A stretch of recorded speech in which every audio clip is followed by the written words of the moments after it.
풍운은 다시 서주로. 조조의 낙양 입성은 천하 대세에 영향을 주는 큰 사건이었지만 뜻밖에도 드러나게 반발하는 재우는 없었다. 처음부터 천하 제패 같은 큰 야심이 없었을 뿐만 아니라 거듭된 성공에 조금씩 안주해가는 공손차는 여전히 자기의 근거지 확보에만 몰두해 있었고, 야심만큼 정치적인 안목이 없는 원술은 조조의 낙양 입성이 가지는 의미를 제대로 알지 못했다. 원소도 마찬가지였다. 그는 어렴풋하게나마 그 일의 심각성을 느끼고는 있었으나 당장 어떤 행동을 취할 정도는 아니었다. 아직은 조조와의 우호 관계를 유지할 필요가 있었을 뿐만 아니라 조조가 얻은 이익 못지않은 위험 부담도 알고 있었기 때문이었다. 황제를 끼고 있다는 이유만으로 여럿의 공적이 되어 쓸데없이 힘을 소모하게 되는 일이었다. 오히려 원소가 서운하게 생각하는 것이 있다면 자신을 제쳐놓고 조조를 불러들인 조정의 처사였다. 하지만 그렇다고 해서 조조의 등장에 아무런 반발이 없었던 것은 아니었다. 그 첫 번째가 양봉과 한섬의 이탈이었다. 조조가 이각과 곽사를 크게 쳐부수고 돌아온다는 말을 듣자 양봉과 한섬은 가만히 의논했다. 이제 조조가 큰 공을 이루었으니 반드시 나라의 대권을 잡게 될 것이요. 우리가 비록 그동안 어가를 지키는데 약간의 공이 있다 하나 그가 어찌 인정해주겠소. 차라리 일찍 몸을 빼쳐 따로 때를 기다림이 나을 것이요. 그렇게 의논을 맞춘 그들은 함께 천자에게 청했다. 지금 조조가 이각과 곽사의 군을 깨뜨렸다 하나 그 두 역적을 잡아 죽인 것은 아닙니다. 그 둘이 무사히 서량으로 돌아가면 또 어떤 일을 꾸밀지 모르오니 저희에게 약간의 병마를 주어 뒤를 쫓게 허락해 주십시오. 반드시 그 두 역적의 목을 안장에 걸고 돌아와 후한을 없이 하겠습니다. 그냥 떠난다면 보내줄 것 같지 않아 둘러댄 말이었다. 그러나 그들의 마음속을 알 리 없는 헌제는 선선히 허락했다. 그들의 말이 조리에 닿는 데다 이각과 곽사에 대한 풀길 없는 노여움과 미움 때문이었다. 이에 양봉과 한섬은 자기의 졸개들을 거두어 낙양성을 나간 뒤 대량 땅으로 가버렸다. 조조의 그늘을 벗어난 그곳에서 때를 기다리고자 함이었다. 그들이 떠나던 날이었다. 헌제가 조조의 영체에 사람을 보내 조조를 불렀다. 앞일을 의논하기 위함이었지만 뜻밖에도 그것이 새로운 변화의 발단이 되었다. 천자의 사신이 왔다는 말을 들은 조조는 예를 표하고자 자신의 군막으로 불러들였다. 그런데 사신으로 온 사람이 청수 한 미목에 정기가 가득한 게 예사 인물로 보이지 않았다. 지금 낙양 일대에 큰 흉년이 들어 백성이고 벼슬아치고 모두가 줄인 기색이 도는데 이 사람은 어찌 됐길래 홀로 줄인 기색이 없는가? 조조는 속으로 그렇게 생각하며 물었다. 공의 조난에는 남달리 정기가 넘칩니다. 어떻게 몸을 보살피기에 그렇습니까? 다른 것은 없고 다만 30년째 소금을 먹지 않고 간을 먹지 않고 있습니다. 사자는 그렇게 대답했다. 조조는 감탄하여 고개를 끄덕이며 다시 물었다. 공은 어떤 벼슬 자리에 있으십니까? 저는 효렴에 오른 뒤 처음에는 원소와 장량의 종사로 있었습니다. 그러다가 천자께서 낙양으로 돌아오셨다는 말을 듣고 찾아와 배웠더니 정의랑에 재수하셨습니다. 그리고 이어 이름과 고향을 밝히는데 그는 제음 정도 땅 사람으로 이름은 동소요 자는 공인이었다. 조조도 전부터 그 재주와 학식에 대해 들은 적이 있는 인물이었다. 이에 조조는 술상을 차리게 하고 순욱을 불러들여 서로 보게 한 뒤 함께 잔을 들었다. 그런데 몇 순배 술이 돌기도 전이었다. 갑자기 급한 전갈이 들어왔다. 한때의 군사들이 동쪽으로 가는데 누구의 군사들인지 모르겠습니다. 자신의 장수들에게는 그런 군령을 내린 적이 없는 조조는 이상했다. 곧 사람을 보내 그게 누구인지 알아오게 했다. 그때 한 자리에 앉아있던 동소가 대수롭지 않은 듯 말했다. 그것은 틀림없이 이각의 구장 양봉과 백파의 우두머리 한섬일 것입니다. 그게 무슨 말씀이요? 그들이 왜 떠나는 것이요? 조조가 놀라 물었다. 동소는 망설이지 않고 대답했다. 명공께서 이렇게 오셨으니 자기들이 설 곳이 없다 여겨 떠난 것입니다. 대량으로 간다고 들었습니다만. 그 말에 조조는 더욱 놀랐다. 한편으로는 둘 다 출신이 그러하다니 떠날 법도 하다는 생각이 들었지만 다른 한편으로는 왠지 그들이 자신의 가슴속을 들여다보고 한 짓 같아 섬뜩했다. 그렇다면 이 조조에게 딴 뜻이 있는 줄 의심해서 떠났다는 것입니까? 지모가 없는 무리들이니 명공께서는 근심할 필요가 없습니다. 조조가 심상치 않은 안색으로 묻자 동소가 미미하게 웃으며 대답했다. 조조가 다시 물었다. 그렇다면 이각과 곽사 두 역적이 달아난 것은 어떻게 보십니까?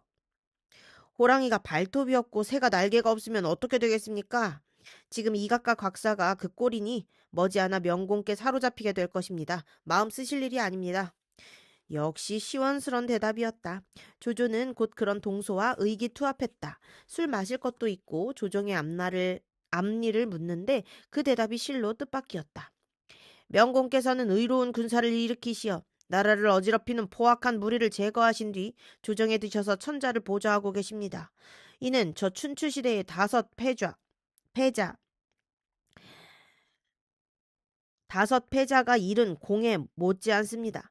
그러나 사람은 각기 남다른 데가 있고 뜻 또한 저마다 같지 않아서 한결같이 복종하지는 않을 것입니다. 자칫 이 낙양에 오래 머물다가는 이롭지 못한 일이 있을까 두렵습니다. 그럼 어찌하면 좋겠습니까? 허도로 어가를 옮기는 게 상칙입니다. 그러나 지금 조정은 이리저리 떠돌다 간신히 도성으로 돌아온 터라 원근이 모두 하루아침이나마 평안하기를 바라고 있습니다. 이럴 때에 다시 허도로 어가를 옮기게 되면 중심이 즐겨 따르지 않을 것이나 무릇 비상한 일은 비상한 공을 들여야 이루어지는 법입니다. 원컨대 장군께서는 결단을 내려 행하십시오. 실로 기대했던 것 이상의 소득이었다. 허도라면 조조의 근거지에 가까운 곳으로 천자와 조정을 그리로 옮길 수만 있다면 조조의 위치는 한층 흔들림이 없게 되는 셈이었다. 조조는 기뻐 어쩔 줄 모르며 동소의 손을 잡고 말했다. 그것은 원래 내 뜻이었습니다. 그러나 지금 양봉이 대량 땅에서 틈을 엿보고 있고 대신들도 모두 조정에만 붙어 지내니 무슨 변란이 있지는 않겠습니까? 물론 어려움이야 있겠지만 그 변란을 막을 일은 쉽습니다. 먼저 양봉에게 글을 보내어 그를 안심시킨 다음 대신들에게는 도성에 양식이 없으니 허도로 어가를 옮겨야 되겠다고 말씀하십시오. 허도는 풍년이 든 노양 땅에 가까워 거기서 식량을 옮겨오면 관민이 모두 굶주림을 면할 수 있다 하면 대신들도 따르지 않을 수 없을 것입니다. 동소는 마치 미리 헤아리고 있었던 사람처럼 거침없이 대답했다. 그 말을 듣자 조조는 갑자기 눈앞이 환해지는 듯한 느낌이었다. 동소를 보낼 때까지 잡은 두 손을 놓지 않은 채 거듭 감사했다. 만약 이 조조가 그 일을 무사히 이루게 된다면 그것은 모두 공께서 깨우쳐 주신 덕분일 것입니다. 그리고 그때부터 힘을 얻어 도읍 옮기는 일을 여러 모사들과 가만히 의논하기 시작했다. 이때 시중 태사령의 왕립이란 사람이 있었다. 천문을 잠옷 밝히 볼 줄 알았는데 어느 날 종정으로 있는 유예란 사람에게 말했다. 내가 천문을 보니 지난 봄부터 태백성이 두우 사이에서 진성, 북극성, 진성을 범하여 천진, 은하수, 천진을 지나가고 형혹성, 화성, 형혹성은 역행하여 천간에서 태백과 만나고 있소이다. 금과 화가 바뀌는 형국이니 반드시 새로운 천자가 나게 될 것이오. 아니, 그게 무슨 뜻이오? 놀란 유예가 물었다. 왕립이 낮은 목소리로 대답했다. 내가 보기에 한해 기수는 곧 다 할 것이오. 진과 위 땅에 반드시 흥하는 이가 있을 것이외다. 그리고 헌재에게도 가만히 상주했다. 천명은 이루고 떠남이 있으며 오행의 이치도 어느 하나가 항상 성할 수는 없습니다. 화를 대신에 흥할 것은 토이니 하늘 대신에 천하를 얻는 자는 반드시 토의 방위인 위 땅에 있을 것입니다. 위 땅이란 중원 일대를 가리키는 것으로 조조의 근거지도 포함된다. 하늘이 무심하지 않아서 조조의 가슴 깊이 감추어진 야심을 별의 움직임으로 드러내 보인 것인지 머지않은 한 해 종말이 어떤 예감으로 와 닿는 것인지는 알 수 없지만 실로 놀라운 말이었다. 왕립의 그 같은 말은 곧 조조의 귀에도 들어갔다. 조조는 두렵고도 노여웠으나 아직은 함부로 왕립을 죽여 입을 막을 처지가 못 됐다. 이에 몰래 사람을 보내 왕립에게 이르게 했다. 조정에 대한 공의 충성은 알만하나 천도는 깊고도 먼 것이오. 함부로 여기저기 말하지 마시오. 그런 다음 곽가를 불러 일의 앞뒤를 말해주고 그의 생각을 물었다. 곽가가 대답했다. 하는 화덕으로 천하의 주인이 되었고 주공께서는 토명에서 몸을 일으키셨습니다.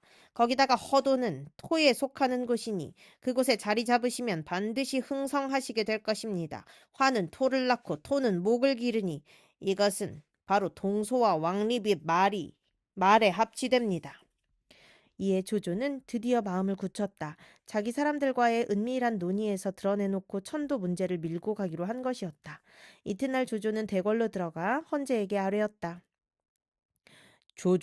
동도 낙양은 동탁 이래로 황폐해진 지 오래입니다. 대궐과 성곽은 수리할 수 없을 정도로 불타고 허물어진 데다 이제는 양식까지 옮겨오기도 힘이 듭니다. 그러나 허도는 노양에 가깝고 성곽과 궁실이며 재물과 곡식이 모두 쓸 만큼 있습니다. 신이 감히 바라건대 허도로 어가를 옮기심이 어떻겠습니까? 신은 폐하의 분부를 따를 뿐이오나 다만 깊이 헤아려 주십시오. 말은 그같이 공손했지만 이미 천자는 조조의 청을 거절할 처지에 있지 못했다. 거기다가 여러 대신들도 한결같이 조조의 세력이 두려워 반대하지 못하니 도성을 옮기는 일은 별 어려움 없이 조조의 뜻대로 이루어졌다. 길이를 골라 어가가 허도로 출발하는 날이었다. 조조는 모든 장조를 풀어 철통같이 호위를 하고 그 뒤를 백관들이 남김없이 따랐다. 그런데 행렬이 미쳐 몇 리도 가기 전에 길 앞에 높은 언덕에서 함성이 크게 일었다. 대량 땅에 있던 양봉과 한섬이 군사를 이끌고 길을 막은 것이었다. 양봉의 수하장수 서황이 앞장서서 큰 소리로 꾸짖듯 물었다. 조조는 어가를 겁박하여 어디로 가려는가? 조조가 말을 몰고 나가보니 서황의 위풍이 늠름하여 자기도 모르게 아끼는 마음이 일었다. 그러나 그 무예를 보고 싶어 먼저 허저를 내보냈다. 허저가 큰 칼을 휘두르며 말을 달려나가니 서황도 도끼솜씨를 뽐내며 마주 말을 달려나왔다. 과연 늠름한 풍채에 못지않은 서황의 무예였다. 조조의 막하에서도 손꼽는 맹장인 허저를 맞아 싸우는데 50합이 되어도 승부를 가릴 수 없었다. 조조는 더욱 서황이 탐났다. 곧 북을 울려 군사를 거둔 뒤 모사들을 불러 모아 놓고 의논했다. 양봉이나 한섬 따위는 하잘것없는 무리이나 서황은 참으로 훌륭한 장수였소. 내가 차마 힘으로 그를 꺾지 않은 것은 마땅한 계교로 그를 불러 쓰고자 함이오. 누구 서황을 내 사람으로 만들 만한 계책을 가진 분은 없으시오? 그러자 행군 종사로 있던 만총이 일어나 말했다. 그 일이라면 주공께서는 크게 걱정하실 필요가 없습니다. 제가 서황과 같은 고향일 뿐만 아니라 전에 한번 만난 적도 있습니다. 저녁 때 소졸로 가장하고 그의 영체에 숨어들어 말로 한번 달래보겠습니다. 간곡히 타이르면 그도 마음을 돌려 항복해 올 것입니다. 조조는 그 같은 만종의 말에 기꺼이 따랐다. 주인의 허락을 받은 만총은 그날 밤 이름 없는 졸개에 복색을 하고 양봉의 군사들 틈에 끼어들었다. 누구 할 것 없이 군자가 넉넉하지 못해 졸개의 이쪽 저쪽을 구별할 만한 복색이 정비되지 않은 때라 별 어려움 없이 서황의 군막에 이를 수 있었다. 만총이 벌어진 장막 틈으로 살피니 서황은 촛불을 밝히고 갑옷을 입은 채 홀로 앉아 있었다. 알맞은 때라 여긴 만총은 다짜고짜 천막 안으로 뛰어들어 손을 모으고 인사를 건넸다. 옛벗은 그동안 무양하신가? 그 말에 놀라 몸을 일으킨 서황은 한동안 만총을 뜯어본 뒤에야 뜻밖이란 듯 물었다. 그대는 사냥 땅의 만백령이 아닌가? 어찌하여 그런 행색으로 이곳에 왔는가? 헤어진 지가 오래라 만총이 조조의 사람이 된 줄은 잘 모르는 것 같았다. 만총이 목소리를 낮추어 말했다. 놀라지 말게. 나는 지금 조장군의 종사로 있네. 오늘 뜻밖에도 진 앞에서 옛 벗의 모습을 보고 한마디 드릴 말이 있어 이렇게 목숨을 걸고 온 것이네. 무슨 말이기에 이토록 어렵게 나를 찾았는가? 서왕이 자리를 권하며 다시 물었다. 만총은 목소리를 가다듬어 간곡히 말했다. 자네의 용맹과 지략은 세상에 드물다 할 수 있는데 어찌하여 양봉이나 한섬 따위에게 몸을 굽히고 지내는가? 우리 조장군으로 말할 것 같으면 당대의 영웅으로서 어진이를 좋아하고 선비를 귀히 여기는 것은 세상이 이미 아는 바일세. 오늘도 진 앞에서 자네의 용맹을 보고 경애하는 마음이 일어 강한 장수로 하여금 죽기로 싸우게 하는 대신 특히 나를 보내 자네를 만나보게 한 것일세. 자네는 어둠을 버리고 밝음을 찾아 우리와 함께 큰 일을 해보지 않겠는가? 그 말에 서항은 한동안 침울하게 말이 없다가 탄식 섞어 대답했다. 나도 진작부터 양봉이나 한섬이 큰 일을 할 만한 그릇은 못 된다는 걸 알고 있네. 그러나 이미 따른 지 오래이니 어찌 참아 버릴 수 있겠나. 자네는 옛말을 듣지 못했나? 좋은 새는 나무를 가려 깃들이고 지혜로운 신하는 주인을 가려 섬긴다 하였네. 섬길 만한 주인을 만나고도 사사로운 정분에 얽매여 섬길 기회를 잃는다면 이는 장부가 할 일이 아니네. 그러자 서황은 다시 한번 생각에 잠기더니 한참 뒤에야 결연히 일어나며 말했다. 알았네. 자네의 말을 따르겠네. 그런 서황의 목소리에는 은근한 감사의 뜻까지 들어있었다. 힘을 얻은 만총은 슬며시 욕심이 났다. 이왕 가려면 양봉과 한섬의 목을 가지고 가는 게 어떤가. 조장군을 뵙는 데는 그보다 나은 예물이 없을 것이네. 그러나 서황은 여포의 무리와는 달랐다. 비록 양봉이 자기를 제대로 써줄 만한 큰 그릇이 못 되어 떠나기는 하나 그 목숨까지 뺏고 싶지는 않았다. 정색을 하고 만총의 부추김을 물리쳤다. 남의 사람이 되어 그 주인을 죽이는 것은 큰 불의네. 나는 결단코 그런 짓을 할 수는 없네.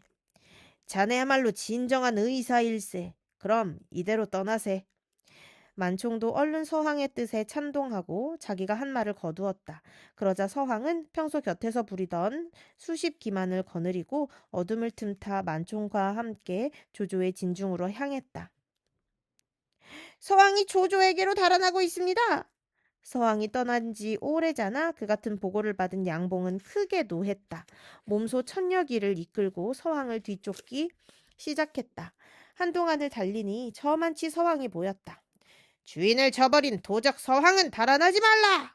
양봉은 그렇게 소리치며 한층 급하게 뒤쫓았다. 그렇게 하여 어느 산비탈에 이르렀을 때였다. 호련 한 소리 포향과 함께 산 위와 산 아래에 함께 수많은 횃불이 켜졌다. 그와 함께 사면에서 쏟아지는 것은 그럴 때에 대비해 숨겨둔 조조의 복병이었다. 내가 여기서 기다린 지 오래다. 양봉, 너야말로 오히려 달아나지 말라. 쏟아지는 복병들 앞에서 높이 말 위에 앉은 조조가 비웃듯 양봉에게 소리쳤다. 양봉은 몹시 놀랐다. 급히 군사를 돌려 조조군의 포위를 뚫으려 했다. 이때 마침 한섬이 군사를 이끌고 구원하러 와 조조의 군사들과 혼전을 벌인 덕분에 양봉은 무사히 몸을 빼쳐 달아날 수가 있었다. 조조는 적군이 어지러운 것을 보고 승세를 타 세창 공격을 퍼부었다. 그 바람에 양봉과 한섬의 군사 태반이 조조에게 항복하고 말았다. 겨우 몸을 빼내기는 했으나 싸울 힘을 잃은 양봉과 한섬은 할 수 없이 남은 군사를 수습해 원술에게로 가버렸다. 조조가 군사를 수습해 영체로 돌아오자 만총은 서항을 이끌어 조조를 만나게 했다. 조조의 기쁨은 컸다. 오랜 벗을 만난 듯 서항을 반긴 뒤 휘하에 그 어떤 장소에 못지않게 후대했다. 양봉과 한섬이 달아나자 더는 조조의 앞길을 가로막을 세력이 없었다. 이에 조조는 무사히 어가를 허도로 모신 뒤 새로운 제도로서의 면모를 갖추는 데 힘을 쏟을 수 있었다. 궁궐을 새로 짓고 종묘와 사직을 옮겨 모셨으며 성대 사원의 아문도 새로 세웠다. 성곽과 부고를 수리했고 동승이하 13명을 열후에 봉하는 등 상벌을 내리는 일도 조조의 뜻에 따라 행해졌다. 그 다음은 조조 자신과 그를 도운 모사 및 장수들의 논공 행상이었다. 조조는 스스로 대장군 무평후가 되고 순욱으로는 시중 상서령을 삼았다. 순유는 군사, 곽가는 사마죄주로 삼았으며 유엽은 사공연조, 모계와 임주는 전농중랑장으로 삼았다. 정욱은 동평상, 범성과 동소는 낙양령, 만총은 허도령을 삼았으며 하후돈, 하후연, 조홍, 조이는 모두 장군의 열에 올리고 이전, 악진, 여건, 서황은 모두 교위, 허저와 전위는 도위가 되었다. 그 밖에 나머지 장졸들도 그 공과 제주에 따라 각기 벼슬을 내리니 이로써 조정은 조조의 사람으로 가득 차고 대권은 절로 그에게 돌아갔다. 조정의 큰 일은 모두 먼저 조조에게 알린 뒤에야 천자에게 상주할 정도였다. 천도에 따르는 큰 일을 대강 정한 뒤 조조는 후당에다 크게 잔치를 열고 여러 모사들과 장수들을 불러 그동안 미뤄두었던 일을 다시 꺼냈다. 유비는 군사를 서주에 머무르게 하여 스스로 서주목이 된 데다 그일에는 내게 져서 쫓겨간 여포까지 받아들여 소패에 머무르게 하였으니 만약 이 두 사람이 힘을 합쳐 쳐들어오면 이는 실로 가슴과 배에 큰 우환이 아닐 수 없소. 어찌하면 그들을 도모할 수 있겠소. 제공들께서는 묘책이 있으면 거리낌 없이 말해주기를 바라오. 조조로서는 벼르고 별렀던 서주 평정이었다. 서주가 자신의 근거지와 있다는 것보다 이상하게 부담을 주는 유비란 인물 때문이었다. 허저가 씩씩하게 일어나 말했다. 바라건대 제게 정병 5만만 빌려주시면 반드시 유비와 여포의 머리를 승상께 갖다 바치겠습니다. 그때 순욱이 일어나 허저의 말을 가로막았다. 장군의 용맹은 그저 용맹일 뿐 꾀를 쓸 줄 모르시는구려. 지금 새로이 도읍을 옮긴 터에 군사를 쓰는 것은 옳지 못하오. 그러고는 조조를 향해 말했다. 제게 한 계책이 있으니 이름하여 두 범이 한 먹이를 다투게 하는 계교라 합니다. 지금 유비는 비록 서주를 다스리고 있으나 황제로부터 조명을 받은 적이 없습니다. 명공께서는 폐하께 주청하여 유비를 정식으로 서주목을 삼은 뒤 몰래 그를 보내 여포를 죽이도록 하십시오. 여포를 죽이면 그에게는 달리 도와줄 만한 힘 있는 인물이 없으니 그 또한 머지않아 죽일 수 있을 것입니다. 일이 뜻대로 되지 않아 유비가 여포를 죽이지 못한다면 이번에는 여포가 반드시 유비를 죽일 것이라 명공께는 마찬가지로 유리합니다. 이는 서주란 먹이 하나에 유비와 여포란 두 호랑이가 있기에 가능한 계교입니다. 조조가 들어보니 화살 한 개 허비하지 않고 유비를 없앨 좋은 계책이었다. 풍우는 드디어 조용하던 서주를 향해 일기 시작한 것이었다. 그 무렵 유비도 조조가 낙양으로 들어가 대권을 잡고 도읍을 허도로 옮긴 일을 들어 알고 있었다. 유비는 그 일이 가진 심각한 의미를 피부로 느꼈다. 그것은 이제 곧 조조의 시대가 열리리란 예고인 동시에 자신의 오랜 후원자요 의지했던 공손찬과 그 동맹군 원술의 몰락을 예고하는 것이기도 했다. 처음 천자가 낙양으로 돌아왔다는 말을 들었을 때 유비는 몰래 공손찬에게 글을 보내 낙양으로 군사를 내도록 권해보았다. 그러나 공손찬의 대답은 너무도 실망스러웠다. 현재의 뜻은 고마우나 아직은 때가 아니라고 생각되네. 우선 내가 낙양으로 가려면 도중에 원소를 지나야 하네. 원소는 나와 원혐을 가진 지 오래이니 순순히 길을 내줄리 만무일세. 거기다가 낙양에 가 어가를 모신다 해도 득실을 헤아릴 길이 없네. 아우는 천자를 받든다는 명분의 이득을 말하나 지난날의 하진부터 동탁이며 이각 곽사에 이르기까지 어디 그들이 천자를 끼고 있지 않아 죽고 망했던가. 공연히 낙양으로 가 제후들의 미움과 의심을 일신에 모으기보다는 차라리 이곳에 머물러 근거나 충실히 하겠네. 다음으로 유비는 원소가 조조의 입경을 두고 서로 다투기를 은근히 기대해 보았다. 그러나 원소마저도 어쩐지 조용히 머물러 움직이지 않았다. 이에 할 수 없어진 유비는 조조의 마음이나 어루어줄 양으로 경하에 표문을 쓰게 했다. 그런데 유비가 막 표문을 받쳐든 사신을 허도로 보내려는 참이었다. 호련 사람이 와서 고했다. 허도에서 천자의 사신이 이르렀습니다. 유비가 놀라 군의 경계까지 나가서 사자를 맞아들였다. 사자는 뜻밖에도 자신에게 서주목을 내린다는 제명을 전했다. 도겸으로부터 사사로이 인수는 물려받았으나 유비는 마음속으로 늘 그 일을 개운치 않게 여겨왔다. 그런데 천자가 갑자기 조서를 내려 자신의 관작을 승인해 준 것이었다. 유비는 사자에게 절하여 제명을 받든 후 성은에 감사했다. 그리고 크게 잔치를 열어 사자를 대접했다. 한창 잔치가 무르익어 갈 무렵 사자가 불쑥 말했다. 사군께서 이같이 은혜로운 명을 받게 되신 것은 실로 조 장군께서 힘써 주선하신 일입니다. 힘써 어가를 보신 공에 의지해 여러 번 주청하셔서 이 같은 성질을 받아내신 것입니다. 이 무슨 조화일까?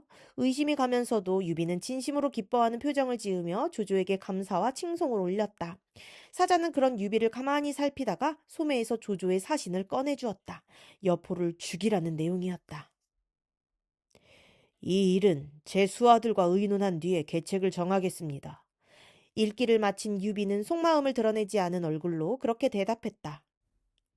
잔치가 끝난 뒤 유비는 사자를 역관에 묵게 하고 여럿을 불러 모았다. 유비가 조조가 보낸 글의 내용을 밝히기 무섭게 장비가 팔을 걷고 나섰다. 여포는 본래 의롭지 못한 자이니 죽인들 무슨 어려움이 있겠습니까? 그러나 유비는 무겁게 고개를 저으며 말했다. 그는 궁에서 내게 의탁하러 온 사람이 아니다. 내가 만약 그를 죽인다면 나 또한 불의한 자가 되고 말 것이다. 형님은 사람이 좋아서 탈이오. 두고 보십시오. 반드시 여포 그놈에게 낭패를 당할 것입니다. 장비가 그렇게 말하며 거듭 여포를 죽이자고 졸랐으나 유비는 끝내 따르지 않았다. 관우 또한 마음속은 장비와 크게 다를 것이 없었지만 유비가 굳이 고개를 젓자 말없이 지켜보고만 있었다. 다음 날이었다. 유비가 제명을 받아 정식으로 서주목이 되었다는 말을 들은 여포는 소패에서 그 일을 축하하러 왔다. 공께서 조종으로부터 은명을 받았다는 말을 듣고 가만히 있을 수 없어 이렇게 왔소이다. 유비와 마주 앉기 무섭게 여포가 그렇게 입을 열었다. 성은에 어떻게 보답할지 다만 두렵고 송구스러울 뿐입니다. 유비가 겸손하게 답례의 말을 했다. 그때 갑자기 장비가 나타나 칼을 빼들고 다짜고짜로 여포를 죽이려 했다. 익덕! 이게 무슨 짓이냐? 유비가 황망히 장비를 꾸짖으며 여포를 가로막았다. 여포도 놀라 소리쳤다. 익덕은 어찌하여 나를 죽이려 드는가? 조조가 네 놈을 의리 없는 놈이라 하여 우리 형님께 죽여달라고 했다. 장비는 거리낌 없이 대답하며 그대로 여포를 찌를 기세였다. 장비, 물러서지 못하겠느냐? 유비가 더욱 엄중하게 장비를 꾸짖었다. 그래도 부득부득 여포에게 덤비려던 장비는 유비가 칼까지 뽑아들고 호령을 거듭한 뒤에야 물러갔다. 유비는 장비가 물러간 뒤에야 여포를 후당으로 정해 조조의 편지를 보이고 일의 내막을 밝혔다. 읽기를 마친 여포는 눈물까지 글썽이며 말했다. 사군, 이것은 조조가 우리 두 사람의 사이를 갈라놓으려고 꾸민 수작이요. 부디 헤아려 주시오. 유비가 그런 여포를 안심시켰다. 형께서는 걱정하지 마시오. 이 비는 결코 그런 의롭지 않은 짓은 아니할 것입니다. 이에 여포는 두 번, 세 번 유비의 솔직함과 넓은 도량에 감사하고 유비가 다시 차려온 술상을 받아 늦도록 함께 마신 뒤에야 돌아갔다. 형님께서는 왜 여포를 죽이지 않으셨습니까? 여포가 돌아간 뒤 관우와 장비가 입을 모아 물었다. 유비가 그제야 얼굴에 엷은 미소를 띠며 까닭을 일러주었다. 이번 일은 조조가 여포와 나 두 사람이 함께 힘을 합쳐 자기를 칠까봐 두려워 꾸민 일이네. 우리 둘로 하여금 서로 싸우게 하고 가운데서 이득을 보자는 얕은 꾀지. 그런데 어찌 그가 사자를 통해 시킨 대로 할 수 있겠는가? 그 말에 관우는 옳다는 듯 고개를 끄덕였다. 그러나 장비는 여전히 고집을 부렸다.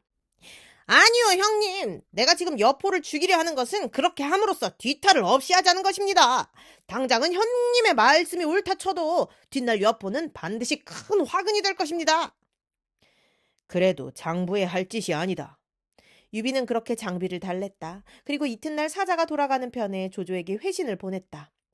명공의 뜻은 10번 받들겠사오나 다만 여포가 또한 범상치 않은 인물로 졸속히 도모할 수 없어 걱정입니다. 그 글을 받아본 조조는 사자에게 일의 앞뒤를 물었다. 사자는 여포가 제발로 유비를 찾아왔으나 유비가 그를 죽이지 않았음을 일러 바쳤다. 유비가 자기의 속셈을 알아차렸다고 본 조조는 곧 순욱을 불렀다. 이번의 계책은 이루어지지 못했소. 이제 어떻게 하면 좋겠소? 조조의 물음을 받은 순욱이 다시 꾀를 내었다. 다시 한 계책이 있으니 이름하여 버물모라 이리를 삼키게 하는 계책이란 것입니다. 어떻게 하면 그렇게 되겠소? 조조가 반가운 얼굴로 물었다. 순욱이 미리 준비라도 한 듯 술술 대답했다. 가만히 사람을 보내 원술과 유비를 싸움 붙이십시오. 유비가 원술의 땅인 남근을 치려고 천자께 표를 올렸다는 말을 원술에게 몰래 알려주면 됩니다. 원술과 공손찬은 오래전부터 손을 잡고 나와 원소에게 대항해왔소. 그런데 유비는 공손찬의 사람이니 원술이 쉽게 우리 꾀에 말려들겠소? 그렇지 않습니다. 원술과 공손찬이 손을 잡은 것은 눈앞의 이득을 위한 소인의 뭉침이니 그들 사이의 믿음과 정분이 그리 깊지 아니합니다. 거기다가 유비는 이미 서주를 손에 넣을 때부터 공손찬의 사람이 아닙니다. 비록 힘이 모자라 그 그늘에 있기는 했지만 유비는 애초부터 공손찬 따위와 비교될 인물은 아니었소. 하지만 원술에게 그걸 알아볼 눈이 있겠소? 원술도 그만한 것은 알 것입니다.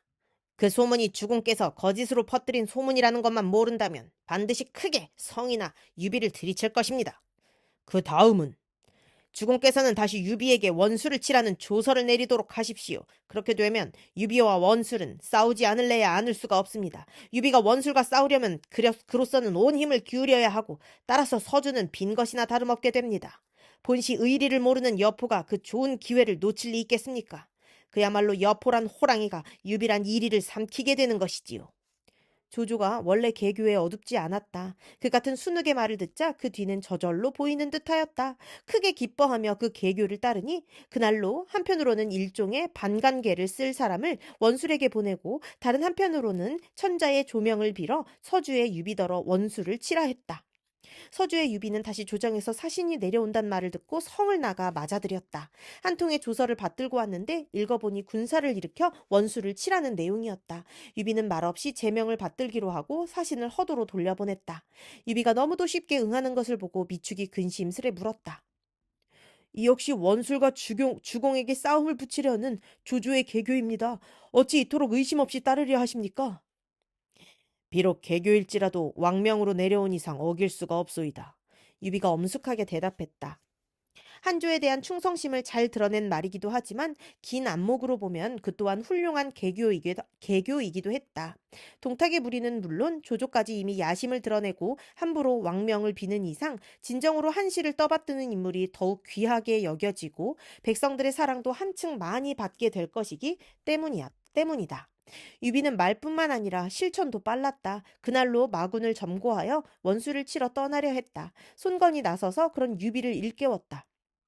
원수를 치는 것도 좋지만 먼저 서주성을 지킬 일이 정해진 뒤라야 합니다. 어떻게 하시겠습니까? 그제서야 유비는 관우와 장비를 돌아보며 물었다. 그대들 둘 중 누가 남아 이 서주성을 지키겠는가? 제가 남아서 지키겠습니다. 먼저 관우가 나서며 대답했다. 서주성이 그들 형제의 근거지란 점에서 무엇보다도 그걸 지키는 일이 중요하다는 걸 헤아린 나머지였다. 오래잖아 나는 자네와 의논해야 될 일이 많을 것일세. 그 전에 서로 떨어져 있으면 누구와 의논을 하겠는가. 글을 읽어 아는 것이 많을 뿐만 아니라 병법에도 밝은 관우여서 떼어놓기가 싫은 듯했다. 그 눈치를 알아차린 장비가 나섰다. 제가 한번 지켜보겠습니다. 그러나 유비의 얼굴에는 별로 반가운 기색이 없었다. 너에게 이 성을 맡겼으면 좋겠지만 마침내 지켜내지 못할 것 같아 걱정이다. 첫째로 너는 술에 취하면 성질이 사납고 급해져 사졸들에게 매질을 하기 때문이요. 둘째로 일을 가볍고 쉽게 처리해 남의 말은 도무지 들으려 하지 않기 때문이다. 그런 너에게 맡기고 내가 어찌 마음을 놓을 수 있겠느냐. 지금부터는 절대로 술을 마시지 않고 사졸들에게 매질도 않을 것이며 모든 일은 남의 말을 들어 처리해 나가겠습니다. 장비가 황급히 맹세했다. 유비의 말이 장비에게 성을 맡기지 않으려는 것이 아니라 다짐을 받아두기 위해서란 걸 헤아린 미축이 곁에서 한 번 더 장비를 충동질했다. 장군께서 그렇게 말씀하시지만 다만 두려운 것은 입이 마음을 따르지 못하는 일입니다. 장비는 그 말에 성이 났다. 금방 미축에게 달려들 듯 버럭 소리쳤다. 내가 형님을 따른 지 여러 해 되었지만 한 번도 형님의 믿음을 저버린 적이 없는데 당신이 어찌 그리 나를 가볍게 보시오? 그래도 유비는 여전히 미심쩍은 듯 말했다. 아우는 그렇게 말하지만 나는 아무래도 마음을 놓을 수가 없네. 진원룡에게 청해 자네를 돕도록 해야겠네. 그리고 진등에게 당분간 장비가 술을 못 마시게 하고 잘못되는 일이 없게 장비를 돌보도록 했다. 진등이 그에 응하여 대강 서주성 지킬 일이 정해지자 유비는 그동안 힘써 기른 마복은 3만을 이끌고 서주를 떠났다. 제명을 받들어 남량의 원수를 치기 위함이었다. 그 무렵 원술은 원술대로 유비가 자신을 치려고 조정에 표문을 올렸다는 말을 들었다. 그게 조조의 개교에 의해 흘러든 거짓 소문이라는 걸 알리 없는 원술은 좁아터진 속에 일의 앞뒤는 헤아려 볼 생각도 않고 성부터 먼저 냈다. 원래 돗자리나 짜고 집신이나 삼던 놈이 어찌 그리 건방지단 말이냐. 갑자기 서주 같은 큰 군을 얻어 제후들과 동렬에 서게 되더니 머리가 돌아버린 게로구나. 일찍 쳐 없앨 것을 공손찬의 낯을 보아 참았더니 뭐라고? 제놈이 도리어 나를 치겠다고? 정말 가짱코도 한심스런 일이로구나. 그리고 상장 기령에게 군사 10만을 주어 서주를 치게 했다. 원술의 군사와 유비의 군사는 오래전에 우위에서 만났다. 군사가 적은 유비는 지키기 좋게 강물을 두른 산기슭에 진치를 내리고 원술의 군사가 다가오기를 기다렸다. 원술의 상장 기령은 산동 사람으로 날카로운 끝이 세 갈래 난 칼을 잘 썼는데 그 칼의 무게가 50근이었다. 여러 곳 싸움에서 공을 세워 잠옷 위세가 높았다. 그날도 군사를 유비의 진체 앞으로 몰고 오자마자 앞서서 큰 소리로 유비를 꾸짖었다. 유비 촌놈아! 니 어찌 감히 우리 땅을 침범하느냐! 유비도 지지 않았다. 진문 앞에 나와 늠름하게 맞섰다. 나는 천자의 조서를 받들어 불측한 신하를 토벌하러 왔다. 네 감히 항거하려 들면 그 죄 반드시 주사를 면치 못하리라. 그 말에 기령은 몹시 성이 났다. 스스로 말을 박차 칼춤을 추며 달려나오더니 곧장 유비를 치려했다. 관우가 가만히 보고 있을 리 없었다. 하찮은 것이 힘있고 날랜 채 뽐내지 말라. 감히 누구에게 덤비려 하느냐. 한마디 꾸짖음과 함께 말을 박차 달려나갔다. 기령도 원술의 상장이니만큼 만만치 않았다. 관우와 어울린 지 30합이 넘도록 잘 버텨나갔다. 그러다가 아무래도 안 되겠는지 잠시 쉬었다 싸우기를 청했다. 좋다. 달아나지만 않는다면 쉴 틈은 주리라. 관우는 그렇게 허락하고 말머리를 돌려 자기 편 진 앞으로 돌아왔다. 그러나 잠시 후 기다리는 관우 앞에 나타난 것은 기령이 아니라 그 부장 순정이었다. 겁을 먹은 기령이 대신 내보낸 듯했다. 가서 기령이 나오라고 해라. 그와 자웅을 겨루어야겠다. 관우가 순정에게 일렀다. 순정이 죽을 때가 되었는지 그런 관우의 성미를 돋우었다. 너는 이름 없는 조물아기 장수에 지나지 않는데 어찌 우리 기장군의 맞수가 되겠느냐? 그 말에 관우는 크게 노했다. 똑바로 순정에게로 말을 몰아가 한 칼에 순정의 목을 잘라버렸다. 순정의 목 없는 시체가 말 아래로 떨어지는 것을 보고 유비가 일시에 장졸들을 몰아나갔다. 군사가 많다 하나 예봉이 꺾인 기령이었다. 그대로 쫓겨 달아나다 회음하 어기에서야 간신히 군사를 수습했다. 그러나 한 번 혼이 난 기령이라 감히 맞서 싸울 생각이 나지 않았다. 굳게 지키며 다만 군사들을 시켜 상대의 영체나 기습하게 하였지만 그나마도 번번이 서주군에 들켜 군사만 축낼 뿐이었다. 그렇게 되자 싸움은 길어질 수밖에 없었다. 되풀이되는 소규모의 기습 공격으로는 대세가 판가름이 나지 않고 본대에 있는 기령이 싸움을 피하는 바람에 군사가 적은 유비로서는 무리하게 공격해갈 형편이 되지 못했다. 원술과 유비의 군사들이 지루하게 대치하고 있을 즈음이었다. 서주성을 지키고 있는 장비는 성내의 잡사를 모두 진등에게 맡기고 자신은 군무에 관한 일만 다스렸다. 한동안은 제법 그럴듯하게 일을 꾸려나갔으나 시일이 오래자 차차 술 생각이 났다. 거기서 장비가 생각해낸 것이 일종의 금주 의식이었다. 하루는 크게 술자리를 벌여놓고 모든 관원들을 불러 말했다. 우리 형님께서 떠나실 때 내게 술을 먹지 말라고 하셨소. 내가 이를 그르쳐 이 서주상을 잃을까 두려워하신 까닭이오. 하지만 즐겨 마시던 술을 하루아침에 끊자면 섭섭할 것 같아 오늘 이 자리를 마련했소이다. 모두들 오늘 실컷 마셔 취하고 내일부터는 술을 마시지 않도록 합시다. 나를 도와 형님이 오실 때까지 이 성을 굳건히 지키는 것이오. 자, 그럼 듭시다. 오늘만은 여기 계신 모든 이가 다 취하도록 마셔야 하오. 그리고 몸을 일으켜 여러 관원들에게 차례로 큰 술잔을 돌리기 시작했다. 장비의 잔은 돌고 돌아 조표란 관원 앞에 이르렀다. 조표가 사양하며 말했다. 저는 전계에 따라 술을 마시지 않습니다. 이때 장비는 이미 술기운이 돈 뒤였다. 모두 말없이 봤는데 조표가 홀로 마다하니 불끈 성이나 대뜸 욕설로 나왔다. 죽일 놈 같으니라고! 어찌하여 너만 홀로 마시지 않겠단 말이냐? 나는 꼭 너를 한 잔 마시게 해야겠다.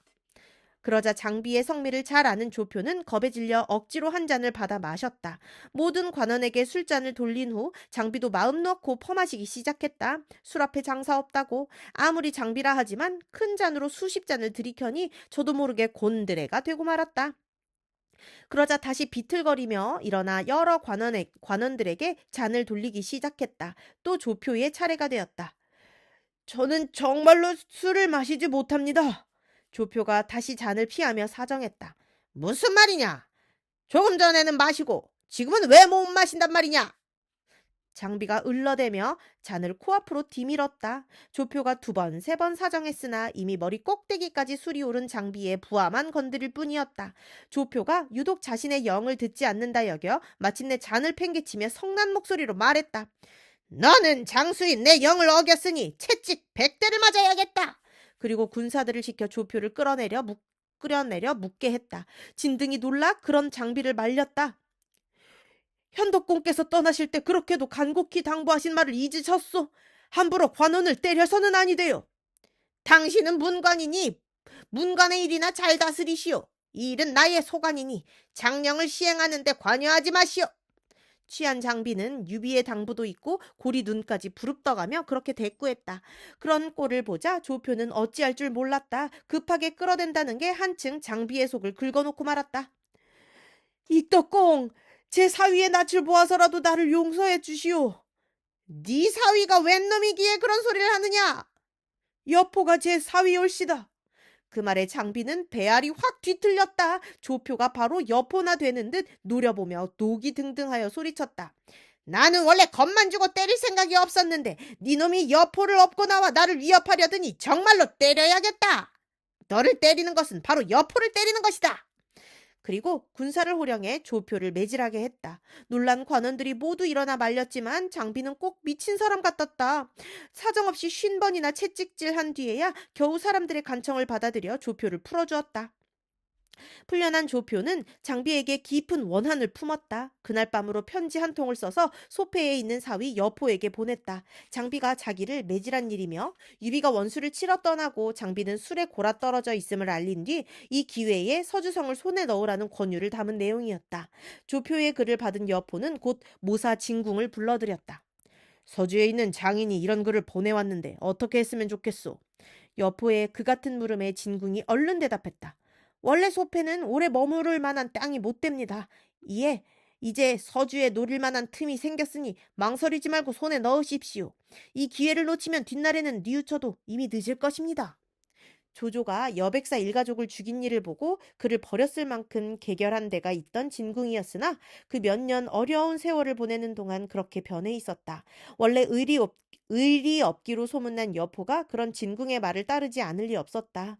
곧 갑옷을 걸치고 말에 올라 500기를 이끌고 먼저 떠나고 진궁으로 하여금 남은 군사를 수습해 뒤따르도록 했다. 수하장수 고순도 진궁과 함께 뒤따르게 할 만큼 재빠른 출격이었다. 서주와 소패는 겨우 40~50리의 거리라 말로 달리니 금세 이를 수 있었다. 여포가 서주성 아래 이르렀을 때는 사경 무렵이었는데 달이 매우 밝았다. 그러나 성 위에서는 여포가 온 것을 알아차리지 못했다. 유사군께서 급한 일로 사람을 보내셨다. 성문을 열어라. 성문 앞으로 간 여포는 성 위를 향해 그렇게 소리쳤다. 마침 성문을 지키고 있던 것은 조표의 군사들이었다. 기다리고 있던 조표에게 그 같은 전가를 보내자 조표는 마음속으로 여포가 온 것인 줄 짐작하고 곧 성문을 열게 했다. 성문이 열리는 것을 보고 여포는 멀찌감치 있던 수하 500기에게 암호를 보냈다. 그러자 수하 500기가 달려와 일시에 열린 성문으로 몰려들어갔다. 그 무렵 장비는 술에 골아떨어져 세상 모르고 잠들어 있었다. 갑자기 부리던 사람들이 뛰어들어 장비를 흔들어 깨웠다. 여포가 성문을 열고 들어와 이리로 쳐들어오고 있습니다. 술에 절어있는 중에도 여포란 말을 듣자 장비는 번쩍 정신이 들었다. 급히 갑옷을 걸치고 장팔 사모를 끌며 부중을 나와 말에 올랐다. 그때 여포는 이미 거기까지 와 있었다. 장비는 여포를 보자마자 장팔 사모를 휘두르며 맞붙었으나 아직 술이 깨지 않아 제대로 싸울 수가 없었다. 마음만 급해 함부로 사모를 휘두르고 있는데 평소 장비가 아끼는 연땅 출신의 장사 18기가 그런 제 주인을 보호해 동문을 열고 달아났다. 유비의 가족들이 모두 부중에 그대로 남아 있었지만 그들마저 돌볼 틈이 없었다. 노리는 것이 서주성이요 장비의 목숨이 아닌데다 또 평소부터 장비의 용맹을 잘 아는 여포라 구태여 그런 장비를 뒤쫓으려 하지 않았다. 그러나 앙심을 먹고 있는 조표는 달랐다. 장비가 술에 취한 채 불과 수십 기만 데리고 달아나는 걸 보자 수하 100여 기를 몰고 뒤쫓기 시작했다. 결과로는 쓸데없이 죽음만 재촉한 꼴이었다. 흐릿한 눈길로도 조표를 알아본 장비는 금세 고리눈을 부라리며 말머리를 돌려 조표를 맞았다. 장비에게 아직 술기운이 남아있기는 하나 조표 따위는 적수가 못 되었다. 삼합도 어울리기 전에 겁을 먹은 조표는 그제야 후회하며 달아났지만 이미 때는 늦은 뒤였다. 성박 물가에 이르렀을 무렵 장비가 내지른 창에 등 한가운데가 뚫려 말과 함께 물속으로 떨어졌다. 장비는 그 기세를 몰아 성 밖에서 성 안에 자기 편 군사들을 불러 모은 후 그들을 이끌고 회남으로 간 유비를 찾아 떠났다. 한편 힘들이지 않고 서주성을 얻은 여포는 먼저 백성들을 안심하게 한 뒤 군사 200을 풀어 유비의 집을 지키게 하고 아무도 함부로 들어가지 못하게 했다. 그래도 한 가닥 양심이 있어 지난날 유비가 그에게 베풀었던 은의에 보답한다고 하는 일이었다. 얼마 안 되는 장졸들과 밤새 달린 장비는 다음날 우위에 있는 현덕의 진체에 이르렀다. 장비로부터 서주성을 잃게 된 경위를 듣고 있던 유비는 다만 탄식처럼 말할 뿐이었다. 얻은들 기뻐할 게 무엇이며 잃은들 걱정할 게 무엇이랴. 뜻밖의 인물에게 하도 어이없이 근거지를 잃은 터라 망연해서 한 말이었다. 그때 관우가 장비에게 물었다. 형수님은 평안히 계시는가? 모두 성 안에 계신 걸 두고 왔습니다. 장비가 기어드는 목소리로 대답했다. 유비는 말없이 듣고만 있었으나 관우는 발을 구르며 장비를 꾸짖는다. 너는 당초 성을 지킨다고 나설 때 무엇라고 다짐했느냐? 또 형님은 얼마나 내게 간곡히 당부했느냐? 그런데도 이제 성을 잃고 형수님들까지 적의 손에 넘겨주었으니 도대체 어쩔 작정이냐? 그 말에 장비도 부끄럽고 두려워 어쩔 줄 몰랐다. 갑자기 칼을 빼 제 목을 찌르려 했다. 그걸 본 유비가 놀라 장비를 껴안으며 칼을 빼서 땅에 내던졌다. 그리고 장비의 어깨를 쓸며 부드러운 목소리로 타일렀다. 옛사람의 이르기를 형제는 손발과 같고 처자는 의복과 같다 하였다. 의복이야 떨어지면 다시 지을 수 있지만 손발이 끊어진다면 어찌 다시 있겠느냐. 너와 운장, 나, 셋은 도원에서 의를 맺고 함께 태어나기를 구하지 않으나 죽는 것은 함께이기를 원하였다. 이제 비록 성과 가솔들을 잃었다 하지만 그 일로 형제가 죽는 꼴이야 어찌 보겠느냐. 더구나 그 서주성은 원래 내 것이 아니었고 가솔들도 비록 사로잡혔으나 여포는 반드시 해치지 않을 것이다. 서로 꾀를 내어 구해낼 방도나 생각하지 않고 한때의 잘못으로 네가 목숨까지 던져서야 될 말이냐. 그러고는 큰 소리로 울었다. 관우와 장비도 유비의 그 같은 너그러움과 깊은 정에 함께 감격해 울었다. 여포가 서주를 쳐 빼앗았다는 소식은 원술에게도 들어갔다. 원술은 여포에게 사람을 보내어 곡식 5만석, 금은 1만 냥, 비단 1,000피를 줄 터이니 함께 유비를 치자 하였다. 뜻밖에도 유비의 군세가 큰 걸 보고 이 판에 아예 뿌리를 뽑아버리겠다는 속셈이었다. 원술의 그 같은 제의에 다시 눈이 어두워진 여포는 기꺼이 응했다. 고순에게 정병 5만을 주어 유비의 뒤를 치도록 했다. 그 소식을 들은 유비는 놀랐다. 때마침 쏟아지는 비를 이용해 군사를 우위에서 물린 뒤 광릉이나 차지할까 하여 동쪽으로 옮겼다. 고순이 우위에 이르러 보니 유비는 이미 가고 없었다. 그러나 여포 쪽으로 보면 약속을 이행한 셈이라 기령을 만난 고순은 전날 원술이 약속한 물건들을 내놓으라 했다. 장군께서는 먼저 군사를 데리고 돌아가시오. 나는 주공과 의논해 이 일을 처리하겠소. 기령은 그렇게 말하며 고순을 돌려보냈다. 돌아온 고순으로부터 그 말을 들은 여포는 은근히 원술의 속셈에 의심이 들었다. 그런데 다시 원술이 보낸 글이 이르렀다. 비록 고순이 군사를 이끌고 갔으나 아직 유비를 없애지는 못했소. 유비를 사로잡는 때를 기다려 약속한 물건들을 보내드리겠소. 그 같은 내용의 글을 보자 여포도 원술의 속셈을 알았다. 속은 것이 분해 곧 군사를 일으키려는데 진궁이 나서서 말렸다. 아니 됩니다. 원술은 수춘에 근거하여 군사는 많고 양식은 넉넉하니 가볍게 볼 수 없습니다. 차라리 유비를 소패로 청해 날개로 삼도록 하십시오. 뒷날 유비로 하여금 선봉이 되어 먼저 원술을 치고 다시 원소를 없앤다면 가히 천하에 종횡할 수 있을 것입니다. 여포도 가만히 생각하니 그 말이 옳았다. 더구나 유비의 가솔들을 보호하고 있어 유비를 오게 하는 것도 어렵지 않을 것 같았다. 이때 유비는 광릉을 뺏으려다 오히려 원술의 급습을 받아 군사를 태반이나 잃고 돌아오는 길이었다. 여포가 보낸 사자를 만나 그가 올리는 편지를 보고 기꺼이 응하려 했다. 이때 관우와 장비가 걱정했다. 여포는 의리가 없는 자입니다. 믿어서는 아니 됩니다. 그러나 유비는 가볍게 고개를 저으며 오히려 그들을 안심시켰다. 저는 좋은 뜻으로 나를 부르는데 어찌 의심하겠느냐. 어쩌면 달리 갈 곳이 없는 유비로서는 궁여지책인지도 모를 일이었다. 여포는 유비가 혹시라도 자신을 의심할까 보아 먼저 유비의 가족부터 돌려보냈다. 감, 미 두 부인은 유비를 만나자 그동안 여포가 자기들을 지켜주었을 뿐만 아니라 부리는 이와 쓸 물건까지 넉넉히 보내준 것까지 이야기했다. 봐라. 여포는 반드시 내 가족을 해치지 않을 것이라고 내가 일찍 말하지 않더냐. 다 듣고 난 유비가 빙긋이 웃으며 관우와 장비에게 말했다. 그리고 여포를 찾아보러 서주성으로 향했다. 하지만 여포에게 원한을 품은 장비는 끝내 수긍하지 않고 두 형수와 먼저 소패로 가버렸다. 나는 성을 뺏고 싶어서가 아니라 공의 아우가 술에 취해 함부로 사람을 죽이니 혹시라도 일이 잘못될까 봐 잠시 성을 맡아 지킨 것뿐이오. 성 안으로 들어온 유비를 만난 여포는 넉살 좋게 말했다. 유비도 부드러운 얼굴로 대답했다. 나도 이 서주를 형께 양보하려 한 지 오래입니다. 그러면서 짐짓 서주성을 도로 내놓으려는 여포에게 좋은 말로 사양한 뒤 소패로 돌아갔다.